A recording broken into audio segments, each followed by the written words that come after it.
Mwiriwe mwaramutse mwiriwe nizere yuko aho muri mumeze neza munyihanganire kuba nje ntinzeho gatoya natangiye live mu minota ishize haza abantu kunderanja nawo twari dufitanye gahunda ariko nta kibazo ubu ngubu dushobora gutangira ikiganiro. Inyigisho y'uyu munsi iza kudufasha turifashisha nubwo wenda bishobora gukora kuri musaza wacu ntibimunezeze, ariko ntekereza yuko tuza kuvanamo inyigisho idufasha. Turavuga ku muntu mu minsi irimo, mbese mu minsi ishize bari kuvuga cyane ku mbuga nkoranya, kuri zino mbuga, kuri za Facebook, ngewe niho nabibonye, witwa Turahirwa Moses, umuhungu w'intwari, umuhungu uhishwemo byinshi byiza kandi bidufitiye twese benshi muri twe akamaro. Kuri we mushyashya rero, wowe utanzi, nge banyise Yvette Ingabe Umwari, akaba ari ngewe ucigatiye izi mbuga, uri uw'agaciro. Izi mbuga zitanga ibiganiro n'inyigisho bifasha abantu mu guhindura imitekerereze, nkaba ndi umuterambaraga w'umunyarwandakazi. Ku rundi ruhande nkaba ntanga ibiganiro n'inyigisho bifasha cyane cyane abari mu rushako rwangiza, nkaba ndi umuterambaraga, nkaba ndi umutwararumuri n'umujyanama kuri bo.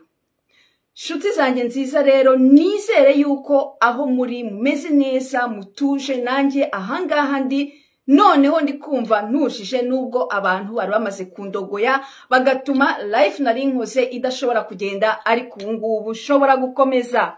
Uru rubuga rero ni urubuga rukorera mu mbaraga z'urukundo, mu mbaraga zisana, mu mbaraga zunga, mu mbaraga zifasha, mu mbaraga zihumuriza ndetse zirema igishya cyihariye, nk'uko nawe urema igishya cyihariye, cyangwa se mu minsi iri imbere uzarema igishya cyihariye. Shuti zanjye mwe nkunda cyane,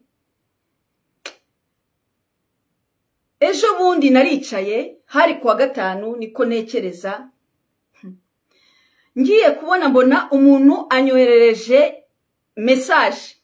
Nari mugiye mu bintu byanjye bwite, kuko ngende umuntu ukora kuva kuwa mbere kugera ku cyumweru, nkakora ibintu bitandukanye, ariko byose bihwanye n'imbaraga zanjye, ku buryo ngewe gukora kuva kuwa mbere no kugera ku cyumweru nta kibazo bintwara.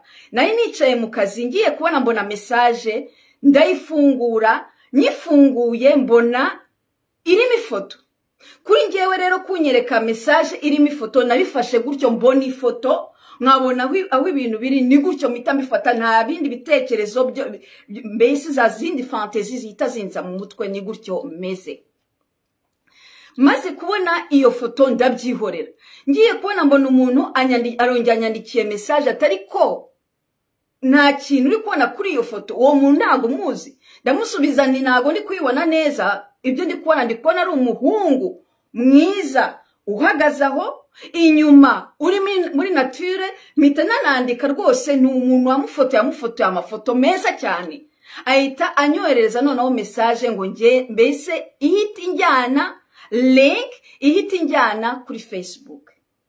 Ndagiye ngeze kuri Facebook, mpageze ndasoma, ngiye muri commentaire hasi hari handitsemo ikirumbo, handitsemo imbwa, handitsemo umutinganyi, handitse ko amafaranga, abantu bafite amafaranga niko agira abantu, ibintu byinshi. Noneho haza n'abandi baza bavuga mbese bitwaje zanuze ijambo ry'Imana, Bibiliya, ibintu birebire. Mbese amagambo nasomye ngewe ubwanjye, nkicara ngafata umwanya wo gutekereza, nkavuga nti ibi birashoboka, ibi birashoboka. Ndavuga nti ni gute dusigaye dufata Bibiliya yari ikwiriye kuvamo ijambo ryiza ryunga rivana umuntu yari akwiye gusoma akavanamo ijambo rishobora gufasha mugenzi we, rimuzamura, aho kugira ngo iyo Bibiliya tuyikoreshe muri ubwo buryo, ahubwo iyo Bibiliya tukaba dusigaye tuyikoresha nk'igikangisho. Nicyo kintu cyahise kiza muri njyewe. Ndebye izo komantere ndavuga nti habure n'umuntu n'umwe ushobora gufungura Bibiliya, iyo Bibiliya tugendana, ngo avanemo, ngo arebe uwo muhungu uri ku ifoto, inyuma ye ari ikinigi, ahahagaze, abura ijambo na rimwe, akurikije uwo muhungu, akurikije ubwo butwari bwe, akurikije ibyo akora, abura ijambo n'imwe yifashishije Bibiliya avanamo ngo aze yandike muri komantere rishobora kumukomeza. Ese ni ngombwa yuko umuntu ukora ubuzima nk'uko nkora ubwanjye? Ese ni ngombwa ko nkora ubuzima nk'uko ukora ubwawe mu kuri kwawe? Shuti zanjye, byankoze ahantu. Uyu muhungu w'agaciro, kuko iyo mbrebye umuntu njyewe Yvette Ngabumwari, mbese mubona ngerageza kujya deep, sindebe ibyo ngibyo byose by'inyuma. Njyewe hari ikindi kintu ngerageza kubona muri uwo muntu cy'imbaraga z'igitangaza Uwiteka ashyize muri uwo muntu.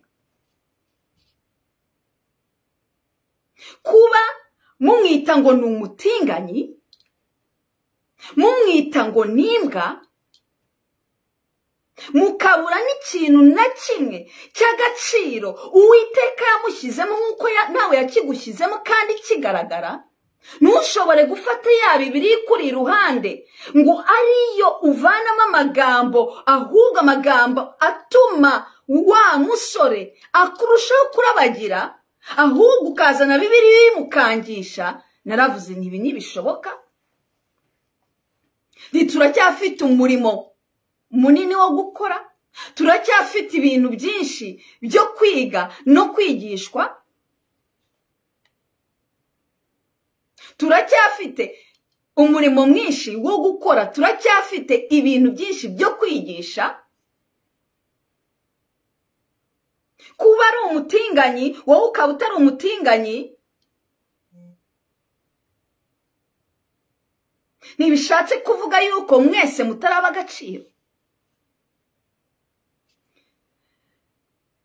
Hari icyo bita kwegera uriwe ukemera kuba. Kwegera uriwe ukemera kuba. Uru ni urugendo buri wese akora mu buryo bwe, bitewe n'icyo roho ye yazanywe kuri ubu butaka, ikibazo runaka gukemura kuri ubu butaka, kugira ngo azabashe kuba uwo yaremewe kuba we.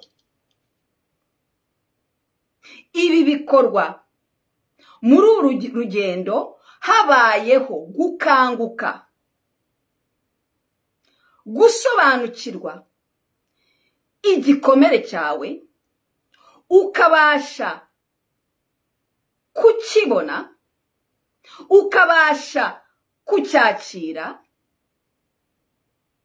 ukabasha kurekura, warangiza ugahitamo indi mikorere.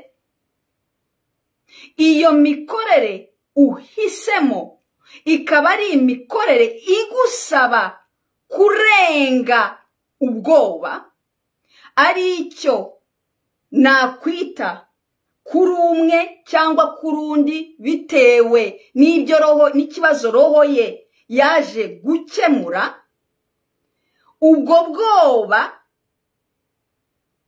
akaba ari ukurenga wenda cya gitekerezo wamenyereye, akaba ari ukurenga bya bindi wumvishije,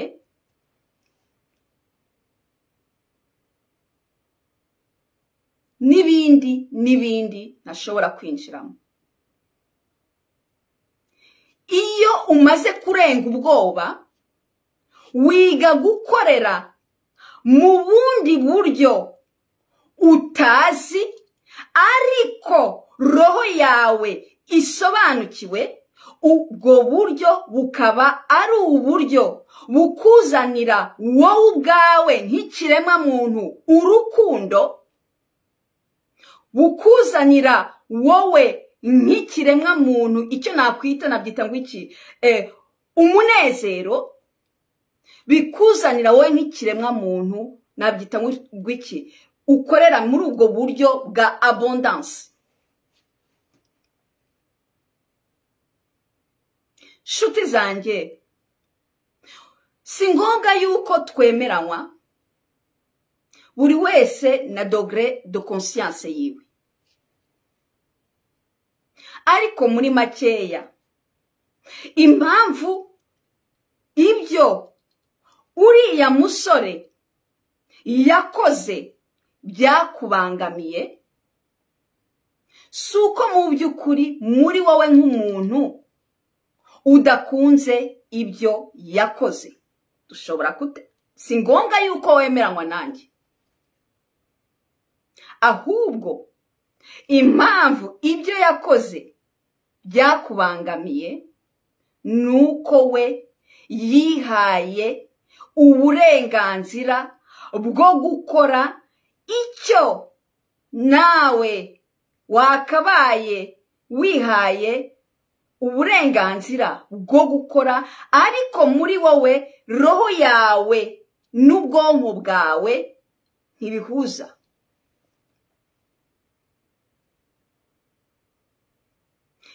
Ni ukuvuga si uko wowe muri wowe utakunze ibyo yakoze, ahubwo roho yawe n'ubwonko bwawe ntibihuza. We yihaye uburenganzira bwo gukora kurenga ubwoba, agakora icyo roho ye yifuza nk'uko roho ye yabyifuzaga, muri urwo rukundo, muri uwo munezero. Impamvu bitubangamira nuko twebwe ubwacu ari nge wenda, uretse ko ngiye ntarimo, reka nishyiremo yewe, nawe wowe ubwawe birakubangamira, kuko biratubangamira kuko tutiha uburenganzira bwo kurenga ubwo bwoba, kuko tugifite muri twebwe cya gitekerezo kivuga kiti bazambona gute, mbese cya gitekerezo umuntu aba yaramenyereye. Bazatekereza ngo iki? Bibiliya iravuga ngo ibi ni ibintu bita biza, ni ibintu automatique. Umuntu atagize ikintu abikora bita biza mu mutwe wawe, ugahita ubona kuri mbese imbere yawe ko ari danger. Udashobora we kugenda ngo wifotoze nk'umuntu w'umugabo w'agaciro, ngo werekane umubiri wawe ko ari ibintu bidashoboka. Icyo gitekerezo we yabashije kukirenga. Yihaye uburenganzira bwo gukora nk'uko roho ye yabyifuzaga. Mu by'ukuri twe nk'abantu nk'umuntu usanzwe ntabwo ari ukuvuga yuko twanze ibyo akora, kuko roho yacu natwe irabikunda, ahubwo ubwonko bwacu ntibwemeranywa natwe yuko ibyo akora, ibyo yakoze ari byiza, kuko duhita tujya mu kintu kimeze nka mbese umuntu duhita tujya gukorera mu gitekerezo kiduproteja, kitwibutsa yuko uyu si umuco wacu, kitwibutsa yuko ibi kubikora abandi bakubona gute, ibi si umuntu w'umugabo usabikora, umuntu uri ku rwego rwe ntabikora. Niyo mpamvu muri makeya kuri twe tudashobora kubikora, mbese benshi muri twe badashobora kurenga ubwo bwoba, kandi buri wese n'igihe cye. Nk'uko nabivuze, buri wese agira igihe cye, kandi roho yacu ntiyaje gukemura ibibazo bimwe. Nshuti zanjye, hari icyo bita ego, hari icyo bita roho. Ego ni cya gitekerezo kiza muri wowe kikugereranya n'abandi, nka ba kanaka bakora kuriya, nawe ugomba gukora kuriya, ugomba gukora gutyo kugira ngo ugaragare gutya, cyangwa uzakirwe, cyangwa se uzashimwe, cyangwa se uzakundwe. Icyo ni igitekerezo cyiza mu bwonko bw'umuntu kugira ngo kimuproteje, kimukingire, ariko ku rundi kandi kivamo igikorwa. Icyo gitekerezo kivamo igikorwa kiguha ibyishimo, ariko biba ari ibyishimo by'igihe gitoya, kuko iyo icyo gihe gitoya gishize muri wowe hasigaramo ikintu nabyita ngo iki cya romanke, ukongera kongera gukorera muri ubwo buryo kugira ngo wumve bya byishimo bigarutse. Ariko mu by'ukuri nuko cya gitekerezo ubwacyo kiba cyakujemo, kiba gihishe ubwoba. Bitandukanye n'icyifuzo cya roho, kuko roho yo ubwayo iba ishaka mu by'ukuri, ishaka ko wirenga, iba ishaka ko urenga ubwo bwoba, iba ishaka ko wiha uburenganzira bwo kuba. Ubwayo ikorera mu rukundo, ubwayo ikorera muri abondance, ubwayo ikorera mu munezero. Niyo mpamvu ushobora kubona mugenzi wawe yakoze igikorwa runaka bikagutangaza, kandi we yakoze icyo roho ye yamubwiye gukora, kandi akumva anezerewe. Ariko kuko wowe uri gukorera mu bwonko, ufite ibitekerezo ugendaho bigukingira, bitaguha uburenganzira, niko utangira kubona ko mugenzi wawe yayobye, kandi mu by'ukuri atayobye, nawe ubwawe utayobye, bitewe n'aho umuntu yakoze igikorwa aturukije. Ni ukuvuga yuko icyo ashaka kuvuga ahangaha, twe kujya mu bintu, kujya gushaka guha bagenzi bacu ibitekerezo no kubasunikira, mbese kubaha ibitekerezo bituma mbese bakora ubuzima nk'uko tubwifuza. Buri wese nuko roho ye imusunikira gukora, agakora ubuzima mu buryo bwe. kuko sinumva yuko iyo baza kukubwira bati shira iyi Bibiliya ntago wishyize ku ruhande, nawe tugushize ahantu nta muntu n'umwe ukubona. Ntiwigeze muri wowe wigishwa yuko kwifotoza utambaye imyenda ukishyiraho akantu gusa ari ibintu bibi. Bakakubwira bati ahantu uri nta muntu uza kukubona, nta n'umuntu ukuzi. Sinzi kangahe kwijana utaziha uburenganzira nawe ngo bagufotore. Bishatse kuvuga yuko muri makeya hari ibitekerezo umuntu aba afite, ibyo aba yaramenyereye byo kumukingira, ariko muri makeya bitamuha uburenganzira. Kuba mugenzi wacu yihaye uburenganzira bwo kujya gufata ifoto ahantu hanaha, agashyiraho n'akenda ngo ubwambure bwe butagaragara, umuhungu mwiza w'igitangaza uteye neza wifite umubiri mwiza, arinezerewe ari ahantu ari kuruhuka, bamufashe ifoto, ahasigaye ngo tuvuge tubigire ibintu bibi, tumusige, nabyita ngo iki, ibyo akora byose twe kubibona, ahubwo tumusige ibara ribi. Kandi natwe ubwacu tubona yuko yihaye uburenganzira, nta kibazo afite.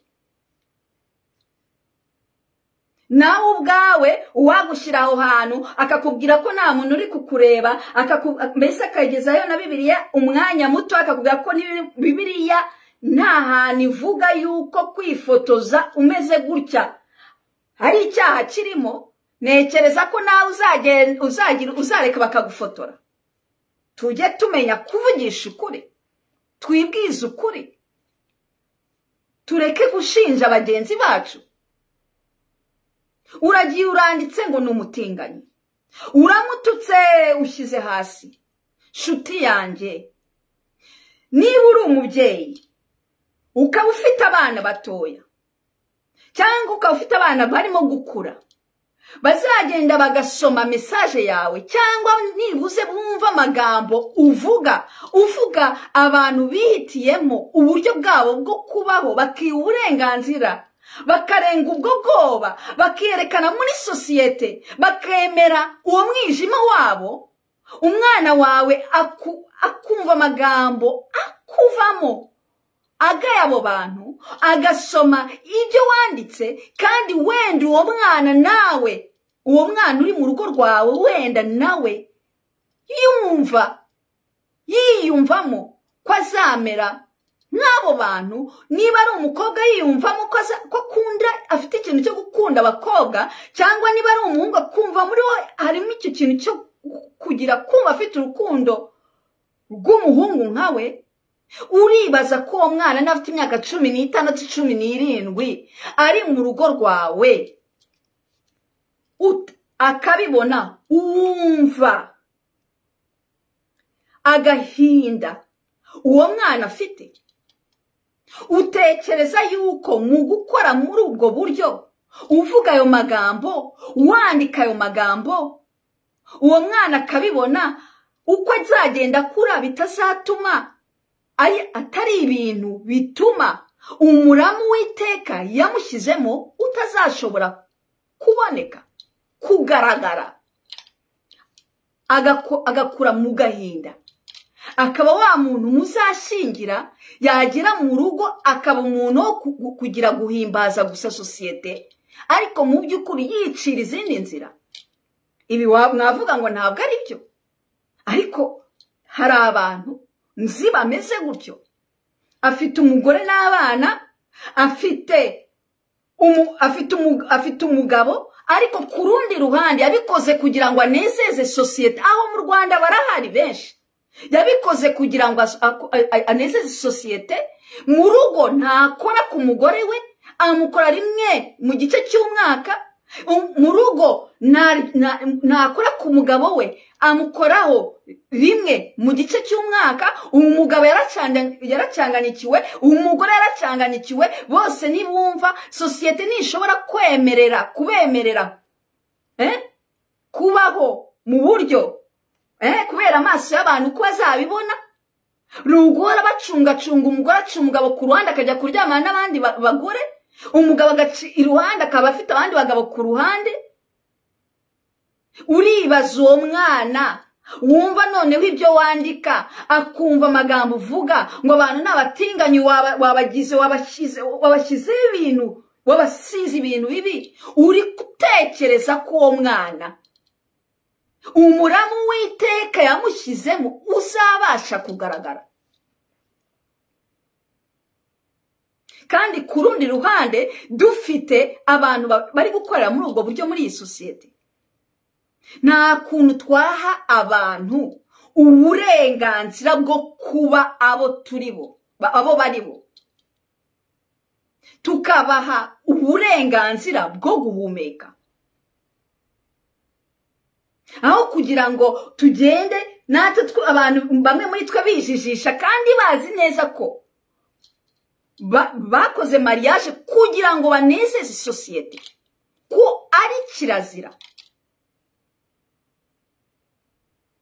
kandi bakora ibyaha. Si byiza ko uwo mwana ukura gutyo akura ari ahantu mbese batavuga, batari mu bintu bya critique bimeze gutyo, ku buryo umwana nazakura akiyumvamo ko ari uwundi muntu, koko yakirwa nk'umuntu usanzwe, nk'ikiremwa cyiza cy'Imana kirimo umurama mwiza, kizagirira igihugu akamaro, mbese n'isi akamaro. Kuko mu bana abo ngabo muri kurera mu ngo hari abana bazakura bameze gutyo. Nimutabaho uburenganzira bwo kuba abo bari bo, muzaba muri kugira muri kwica urubuto Uwiteka yabashyizemo. Nako byose ni amadayimoni, ibintu byose twamaze kubigira abadayimoni. Urabagira abadayimoni, ntabo ngira abadayimoni. Bakorera Satani, ntabyo njyamo. Ndakira umuntu uko ari, mbashe kubona urubuto Uwiteka yamushyizemo, musubizemo imbaraga ku buryo urwo rubuto ruzamuka. Ibyo byo kuvuga ngo baryamana n'abagabo, wese uryamana n'umugore wawe mu rugo, mukaba muvuza induru, mucana inyuma, mubeshyana, byo bimaze iki? Kandi uzi neza yuko wowe nawe uryamana n'abandi bagabo ku ruhande, cyangwa uzi neza yuko ku ruhande uryamana n'abandi bagore.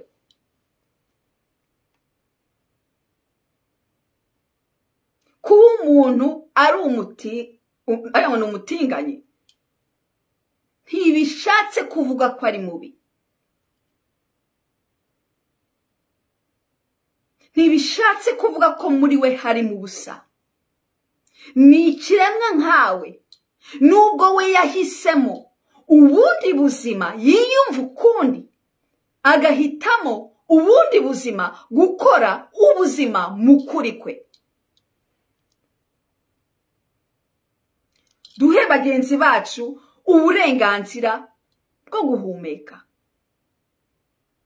Kandi nawe kora ubuzima bwawe mu buryo bwawe, utareba ngo kanaka azatekereza iki. Kuko iyo ugiye gukora ubuzima bwawe utekereza uko kanaka azatekereza, ugakora ubuzima mu maso yo hanze, niho haturuka souffrance nyinshi, nta munezero ugira. Nakubwira uri kundeba, kora ubuzima mu kuri kwawe.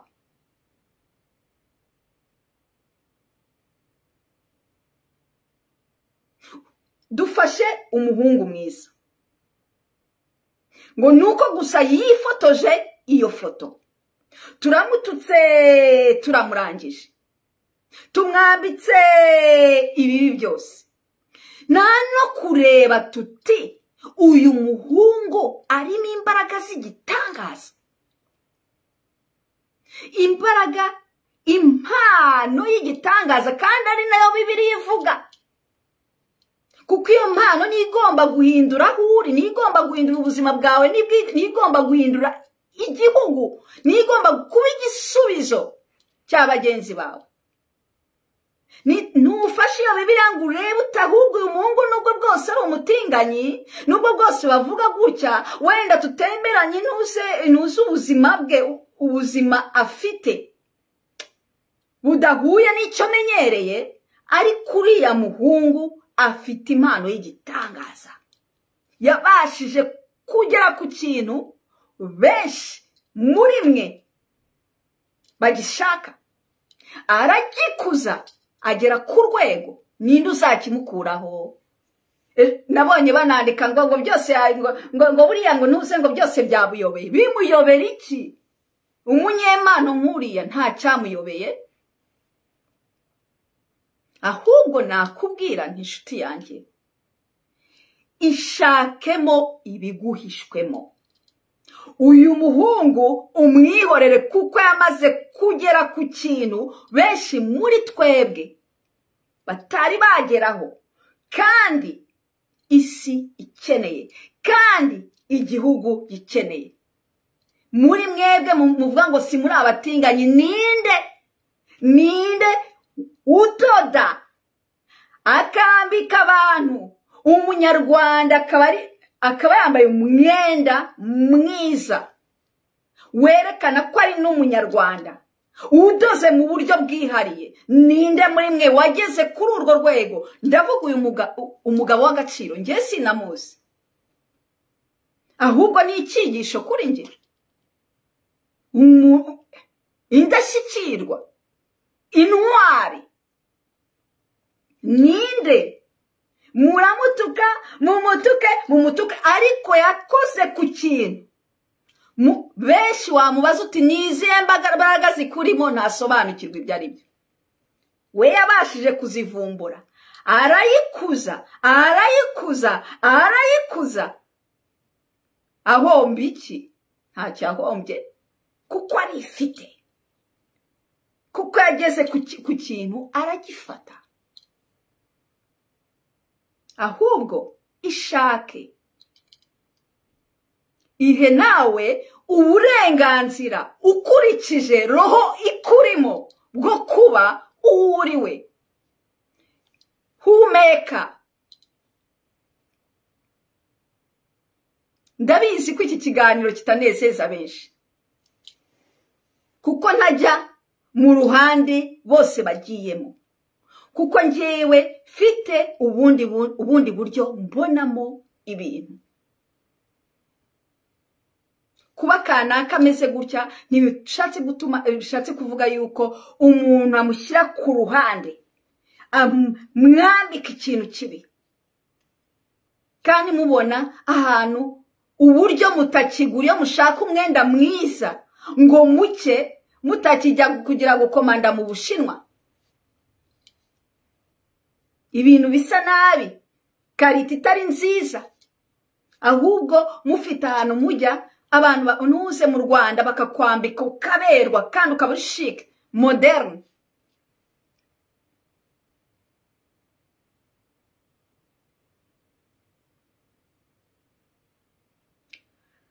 Shuti zanjye, duhe bagenzi bacu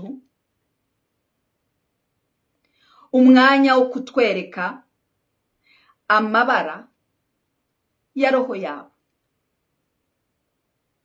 Duhe bagenzi bacu umwanya wo guhumeka. Twige kwakira bagenzi bacu uko bari, kandi tubagumishe mu gaciro kabo.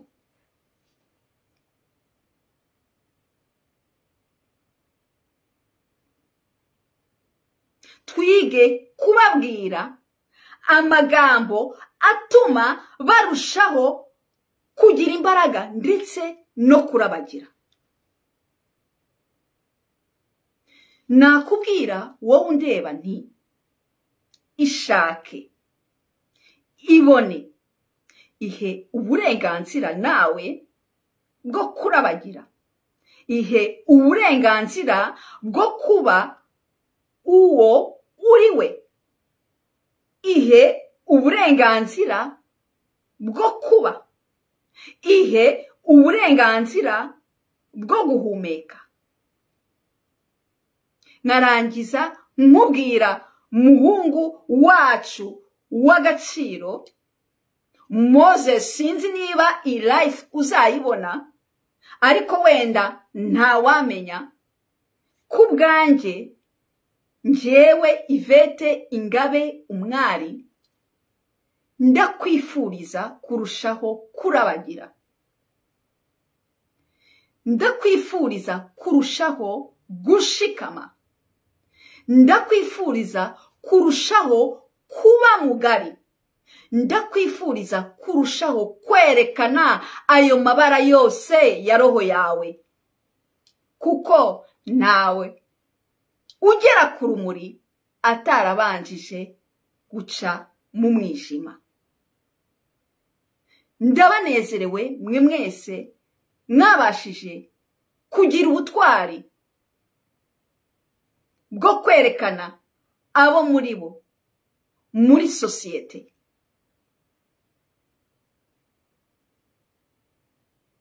Nimukomeze kwihisha inyuma, mwikina imikino, mukemera kuba abo muri bo. Ni iby'agaciro. Muri ibiremwa natwe twese. Ndabakunda. Nta wegera urumuri, nta ubura urumuri ataregeze akora mu mwijima cyangwa se aca mu mwijima. Mugire umunsi mwiza. Nizere yuko iyi life igira icyo ikumarira wowe uza kuyireba. Ndabakunda mwese. Funguye amaboko yombi mbashe kubafata ikiganza, maze mweme mubashe kuba abo mugomba kuba bo. Naho ikiganiro gikurikira ku cyumweru isaa 9 zo mu Rwanda ni saa 8 z'ahangaha i Burayi. Ndabakunda. Ciao.